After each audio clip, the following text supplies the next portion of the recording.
Plan ప్రకారం అక్కడ జరగాల్సింది ఆ డాక్టర్ హత్య మాత్రమే. కానీ హత్యకు కారణమేంటనే అనవసరపు ఆలోచనలు ఎవరికీ రాకుండా రేప్, మర్డర్ అనబడే నేరంగా మార్చేందుకు అత్యాచారానికి పాల్పడ్డారు దుండగులు. అసలు కారణం డ్రగ్ మాఫియా. అధికార తృణమూల్ కాంగ్రెస్ అండదండలతో ఆ హాస్పిటల్లో నడుస్తున్న మాదక ద్రవ్యాల దందా. అందుకే ఓ మహిళ అయ్యుండి ముఖ్యమంత్రి ఈ ఘోరంపై సరైన రీతిలో స్పందించలేదు. RG Kar medical college and hospital, Kolkata ఓ అత్యంత కిరాతకానికి మూగసాక్షిగా మిగిలిపోయింది. అలా చాలా విషయాలకు ఆ ఆసుపత్రి మూగసాక్షి.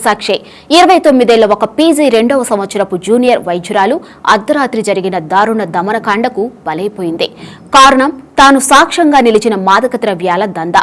ఆసుపత్రిలో యథేచ్ఛగా తిరుగుతున్న మాదక ద్రవ్య మాఫియా వైద్య విద్యార్థులకు డ్రగ్స్ సరఫరా చేస్తూ దాన్ని ఓ అడ్డాగా మార్చుకున్నారు. అధికార పార్టీ నేత, తృణమూల్ కాంగ్రెస్ లీడర్స్ కనుసన్నల్లో నడుస్తున్న ఈ వ్యాపారాన్ని అడ్డుకునే ధైర్యం ఎవరికీ లేకపోయింది. అత్యంత విశ్వసనీయ సమాచారం ప్రకారం బలైన వైద్య విద్యార్థిని ఈ డ్రగ్ దందాను కళ్లారా చూసినట్లు, అందుకే తనను అంతమొందించేందుకు పథకం ప్రకారమే హత్య జరిగినట్లు తెలిసిందే. కేవలం హత్య చేసి ఊరుకుంటే ఒక సాధారణ జూనియర్ డాక్టర్ను చంపవలసిన అవసరమేముందనే సందేహాలు మొదలై అనవసరమైన విచారణకు దారితీసి తుదకు తమ దాకా చేరుకుంటుందనే భయంతో అప్పటికప్పుడు పథకంలో మార్పు చేసి అత్యాచారానికి ఒడిగట్టారు. అప్పుడు రేప్ అనేది ప్రధానంగా కనపడుతుంది. అందులో భాగంగానే హత్య జరుగుంటుందని అందరూ అనుకోవాలనేది మాఫియా పథకం. నిజానికి వారి ప్లాన్లో అత్యాచారం లేదు. ఈ విషయమంతా హాస్పిటల్ సిబ్బందికి, విద్యార్థులకు బాగా తెలుసని తెలుస్తోంది. ఆ అమ్మాయికి ఆ రోజు నైట్ డ్యూటీ వేయటం, రెస్ట్ తీసుకోవడానికి ఎక్కడా ప్లేస్ లేకుండా చేయటం వల్ల తప్పనిసరి పరిస్థితుల్లో తను సెమినార్ హాల్లోనే పడుకోవటం అంతా పథకంలో భాగం.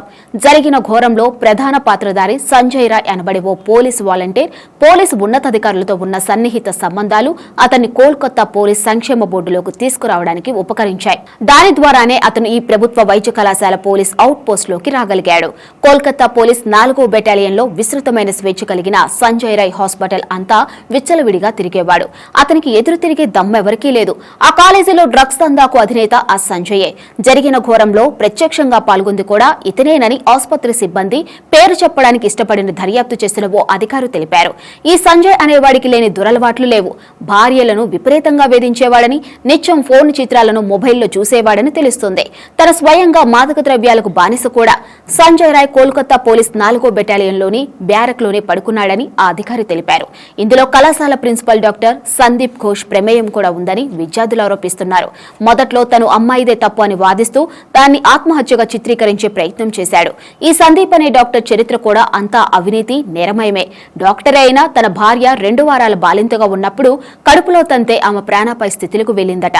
ఇరుగు పొరుగు వారు హాస్పిటల్కి తీసుకువెళ్లి ఆమెను కాపాడారు.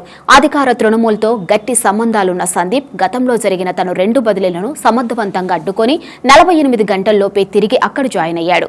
ఇప్పుడు కూడా RG Kar medical college and hospital principal గా తప్పించి హైకోర్టు లీవ్ లో వెళ్లవలసిందిగా ఆదేశించినా వెంటనే మరో కాలేజీకి ప్రిన్సిపల్ గా నియమితుడయ్యాడంటేనే తన పలుకుబడి ఏ స్థాయిలో ఉందో అర్థం చేసుకోవచ్చు.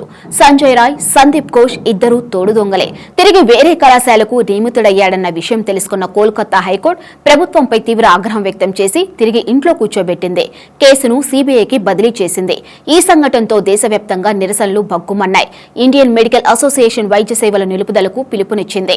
ప్రతి రాష్ట్రంలోని వైద్య విద్యార్థులు ఆందోళనలతో ఆసుపత్రులను ఉరికిస్తున్నారు. ఇప్పుడు సీబీఐ అయినా ఈ ఘోరం వెనుక ఉన్న నిజాలను బయటికి తీసి అసలు దోషులను, డ్రగ్ మాఫియాను అరికట్టాలని ప్రజలు కోరుకుంటున్నారు.